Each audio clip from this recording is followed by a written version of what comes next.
నాకు తెలుసురా, మీరందరూ కలిసి నా కెప్టెన్సీకి బొక్క పెట్టాలని ఫిక్స్ అయిపోయారు. కావాలనే మ్యాచ్లు ఓడిచ్చేస్తున్నారు. నాకు బాగా అర్థమైపోయింది. ఏది అమ్మా, నీ ఫేస్ కొంచెం రైట్ టర్నింగ్ ఇచ్చుకో. నీ కెప్టెన్సీకి ఎవరో బొక్క పెట్టాల్సిన పని లేదు. నువ్వే బొక్క పెట్టుకుంటావు. బ్యాటింగ్కి వెళ్తే బాల్ అని తినేస్తావు, బౌలింగ్ ఇస్తేనేమో సిక్స్ల మీద సిక్స్లు కొట్టిస్తావు. అరే నేనేం చెయ్యాలి? సిఎస్కే వాళ్ళ బౌలింగ్ అంత టఫ్గా ఉంది. ఏదో నేను ఒక్కడనే ఫెయిల్ అయినట్టు చెప్తున్నావు. ఇంకా చాలా మంది అవుట్ అయ్యారు కదా. ఒక్కసారి అందరి స్ట్రైక్ రేట్ చూడమ్మా. నువ్వు తప్ప ప్రతి ఒక్కరు మ్యాచ్ గెలిపించడానికే బ్యాటింగ్ చేశారు. నువ్వే 33 స్ట్రైక్ రేట్తో బ్యాటింగ్ చేసి మొత్తం నాశనం చేశావు. 33 స్ట్రైక్ రేట్తో బ్యాటింగ్ చేసిన నన్నే అలా అంటే, ఆ సూర్యకుమార్ యాదవ్ది 0 స్ట్రైక్ రేట్ ఉంది. వాడినేమనరా మీరు? వాడు మీ గ్యాంగ్ కదా, అందుకే అన్నారు. హలో, మర్చిపోయావా మొన్న ఆర్సీబీని ఎలా కొట్టానో? ఈరోజు ఆ ముస్తఫిజర్ రెహమాను ఎలాంటి క్యాచ్ పట్టుకున్నాడు. అందుకే, లేదంటేనా ఒంటి చేత్తో మ్యాచ్ని గెలిపించేవాడిని. ఒరే హార్దిక్, ఒక్క మ్యాచ్ చెప్పురా. నువ్వు కెప్టెన్ అయినప్పటి నుంచి గెలిపించిన ఒక్క మ్యాచ్ చూపిరా నాకు. అయిపోయింది, ఇక కెప్టెన్సీ లెవెల్ 1 అయిపోయింది. ఇప్పటి నుంచి హార్దిక్ పాండ్యా 2ని బరిలో దింపుతా. ఇక ముంబై ఒక్క మ్యాచ్ కూడా ఓడిపోదు. వామ్మో, హార్దిక్ పాండ్యా 1 వల్లే ఇన్ని మ్యాచ్లు ఓడిపోయామంటే, ఇక హార్దిక్ పాండ్యా 2 వచ్చాడంటే కనీసం ఒక్క మ్యాచ్ కూడా గెలిచమేమో. నాకు డౌటే. కంగ్రాట్స్ రోహిత్ అన్న, సెంచరీ చేసావు. మొత్తానికి నువ్వేంటి అని నిరూపించుకున్నావు. ఏం సెంచరీ లేరా, మ్యాచ్ ఓడిపోయాము. మీరేం బాగా మ్యాచ్ గెలిచేసి పాయింట్స్ మీద పాయింట్స్ వెనకేసుకున్నారు. మాదేముందులే అన్న, లాస్ట్లో ధోని అన్న వచ్చి సిక్స్లే సిక్స్లు సూపర్ కొట్టాడు. ధోని అన్న కొట్టిన 20 రన్నులతోనే మేము మ్యాచ్ గెలిచేసాము. అట్లుంటది మళ్ళీ ధోని అన్న అంటే. ఎక్కువ ఆనందపడకు రుతురాజ్ గైక్వాడ్, ఓడిస్తాం. నెక్స్ట్ మ్యాచ్లో మిమ్మల్ని ఓడిస్తాం. రోహిత్ అన్న, ఎవరైనా చెప్పండి అన్న, ఈ సీజన్లో మీకు మాకున్నది ఒక మ్యాచే, ఇంకొక మ్యాచ్ లేదు. అలా ఉన్నాడు మా కెప్టెన్. ఏం చేద్దాం? వాడెవరు చెప్పినా వినట్రా. వాని పని అయిపోయింది. వాడు గొయ్యి వాడే దవ్వుకున్నాడు మళ్ళీ ముంబైలోకి వచ్చి. ధోని అన్న, ఏం బ్యాటింగ్ అన్నా అది? 500 స్ట్రైక్ రేట్ ఏందన్నా? నువ్వు వాడింది 4 బాళ్ళు 20 రన్లు కొట్టేసావు. ఏమనుకున్నారా మళ్ళీ? ఫినిషర్ రా ఇక్కడ, వరల్డ్స్ బెస్ట్ ఫినిషర్. మనం గ్రౌండ్లో అడుగు పెడితే ఆ మాత్రం ఉంటుంది. మళ్ళీ మ్యాచ్ గెలిచినందుకు ఆనందంగా ఉంది, నువ్వు కొట్టినందుకు ఆనందంగా ఉంది. కానీ ఏంటో అన్నా, నువ్వు కొట్టాక మేము ఎంత కొట్టినా ఈ ప్రపంచం మమ్మల్ని గుర్తించడం లేదన్నా. ఒరే, ఇదే లాస్ట్ సీజన్ రా.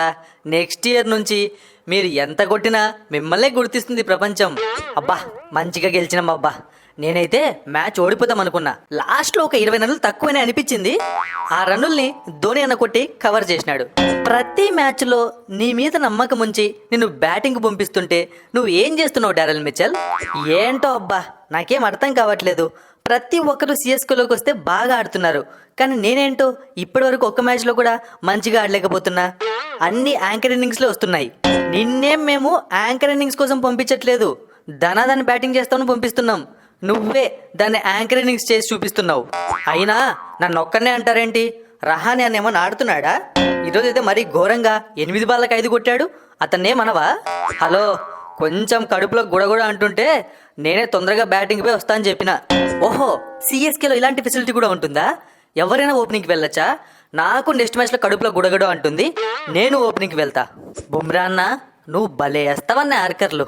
బాబ్బా, నీ యార్కర్లు సూపర్ ఉంటాయి తెలుసా? ఏంట్రా, 4 వికెట్లు తీసావని చెప్పి నా యార్కర్లని ఇండైరెక్ట్ గా ట్రోల్ చేస్తున్నావా నువ్వు? ఏందన్న అట్లా అంటావు?